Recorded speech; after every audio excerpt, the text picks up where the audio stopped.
you probably noticed prices have gone up in every category possible. Your marketing platforms are probably costing more.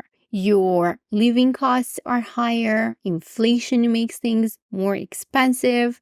And it's the same for your audience. Now, that creates a problem a lot of course creators have, which is increasing prices because you simply can't keep up the low prices anymore. So in today's episode, we're going to talk about my process for justifying a price increase to your audience. It's going to be a big one.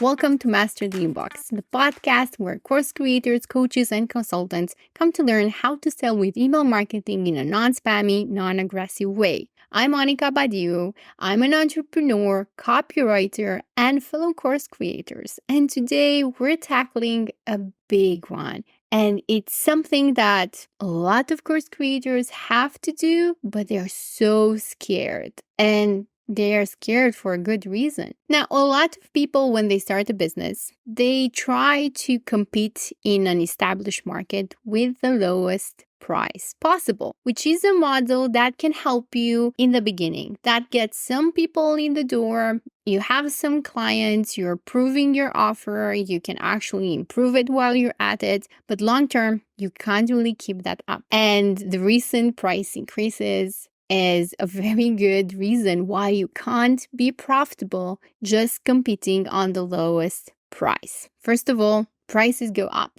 They just evolve like that. You can't really keep that. And even if you would love to give really low prices for your audience because you know they're struggling with the same thing, you still have a hard choice to make because the more the cost goes up, the more your costs go up as well, which means you're not going to be able to deliver as good content. You're not going to be able to host as many students. You're not going to be able to send as many emails. So you either cut corners or you finally do the difficult thing, which is increasing prices. But how do you announce a price increase without alienating your audience? It's not easy, I'll give you that. Over the last few years, I had to write price increase promotions, and it hasn't been easy. But if you have a clear justification and you convey it with clarity and enough motivation behind it, your audience, well, majority of your audience isn't going to get pissed. Now, there should be a disclaimer about the freemium model.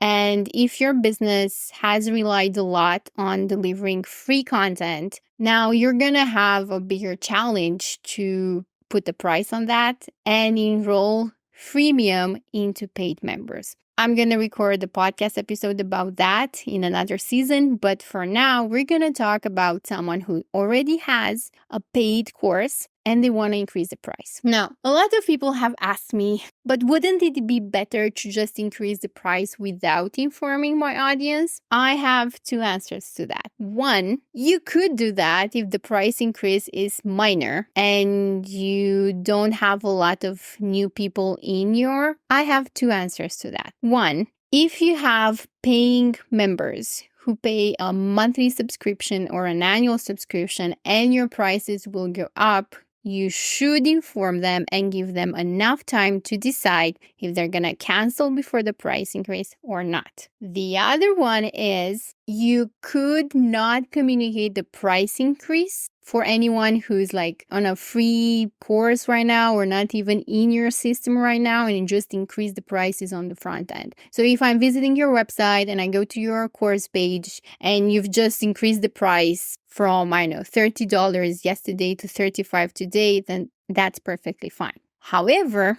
it's good to communicate your price increases. First of all, it gives people a chance to decide for themselves. Well, I can continue with this guy or I can say no. And that's honestly a right and a freedom they should have. The other part of this is that communicating price increases is actually tapping into scarcity and fear of missing out. And you can actually get a nice cash flow before you increase the prices. So I'm going to tell you more about it in this podcast episode. So keep listening or watching if you're watching this on YouTube. Now, the theory says there are 5 different justifications for increasing your price. One is you haven't increased the price in the last 6 months. And this isn't me saying, this is a report from a big consulting firm, and this applies to other industries, not just the online classes. However, I know from experience that it's very hard to increase the prices every year. And this takes me to the second justification, which is, have you added any new features? Or are you planning to add new features? That's a big one. The third one is you have a lot of demand from customers. So you can't keep up with the demand, which means you need to actually increase the prices either to filter out some of your customers or to ensure that you can actually deliver on the promise you've made when you started promoting your course. So if you're offering one-on-one coaching and the demand is so big that you can't actually have that many coaches, then you're going to need to increase the price. Again, either to make sure that the demand meets supply, or that you can actually afford to hire new coaches to take on the influx in demand. The fourth justification would be about the return on investment. So if the value they get for the price they're paying right now outweighs the actual investment, then you can justify a price increase. Now, you can do that after you've spent some time talking to your students. What were some of the results they've had? And can you quantify that? Because if you can quantify it and you can create a minimum outcome that is common for the majority of your students, then you can present it in a way that justifies the price increase. The fifth one would simply be you just need the extra income. Maybe you want to hire a team. Maybe you want to hire new coaches. Maybe you want to hire new teachers or to outsource your video editing to someone who does that for a living. All of these are justified if they result in a better student experience. So here you have it. You have the 5 justifications. Now for the hard part. How do you communicate the price increase? So the best way to do it is obviously through email marketing and through your website and through your social media. Now, social media doesn't guarantee a lot of people will see it, but it's still good. Your website is also a really good opportunity to communicate that price increase. You can do it on the front end, so for people who are not yet in your learning area, but you can also do it in your learning area. And now through emails. Now, again, as I mentioned in the beginning, you should inform your current students who are on a monthly subscription or annual subscription that your prices will go up. Now for the good part. You run an email promotion to everyone who hasn't yet subscribed. And this is a great opportunity to increase your cash flow and enroll a lot of students. And there's also a small detail here. So when they enroll before the price increase, they have a chance to keep the lower price for as long as they are paid members if you have a membership, or they can keep their course for that specific lower price for as long as they want. Now, again, this taps into fear of missing out and scarcity.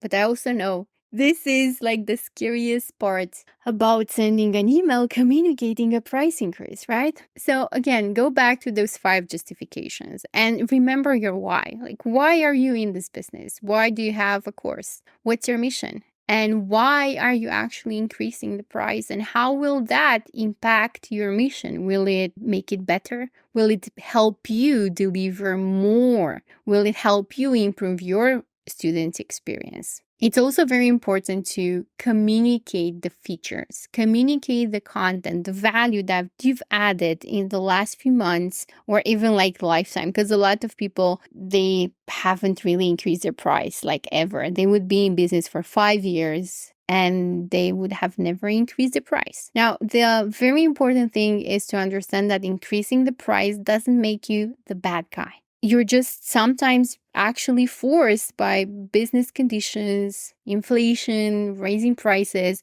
to have to come up with a way to keep your business afloat so you can continue to deliver the value you're after, to continue to deliver your mission. And yes, this will annoy some of your audience, but if you do communicate the new features and how it's going to be a change that will add value to your user experience, you're actually helping them help you. You're onboarding them on your mission.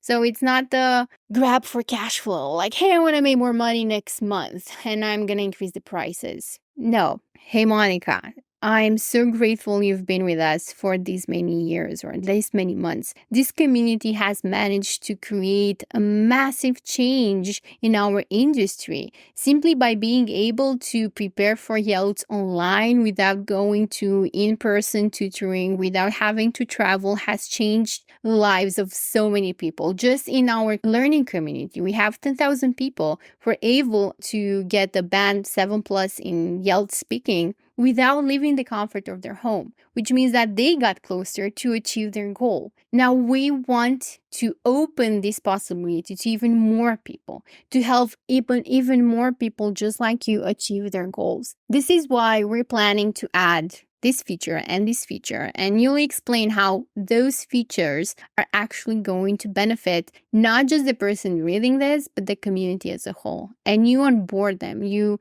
give them a chance to be part of this mission to change the industry, change the world, change lives. And this is going to shift control and power from you to your reader, but it's also going to do it in a way that's compassionate and powerful, instead of just saying, hey, get your access before the price goes up or lose access for life. You can do it in a more elegant way, in a more empowering way. As always, price increases can be tricky. So make sure you do know your audience, you do know your competition, and you are very, very clear about the value you can provide, and communicate that with clarity to your audience. Treat them with respect and they will reward you. This was it for this episode of Master the Inbox. If you want to learn more about how you can sell with email marketing in a non-spammy, non-aggressive way, just hit subscribe, follow, share it, leave a comment, leave me a review,